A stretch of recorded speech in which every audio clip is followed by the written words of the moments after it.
I told you in my earlier video what is the real meaning of meditation. But I also know that normal people like us can't pay focus on our breath so easily because it is very difficult in the beginning.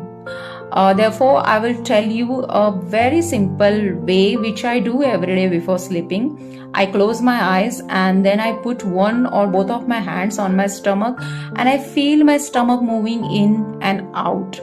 आपका ध्यान भटकेगा but आपको फिर से वापस आना है, आपका फिर से ध्यान भटकेगा, आपको फिर से फोकस करना है. ऐसे आपको अपनी ब्रीदिंग को फील करना है. अगर आपको बिल्कुल फोकस नहीं हो रहा है ना, देन स्टार्ट काउंटिंग. आप 50 तक भी काउंट करोगे तो भी इनफ है.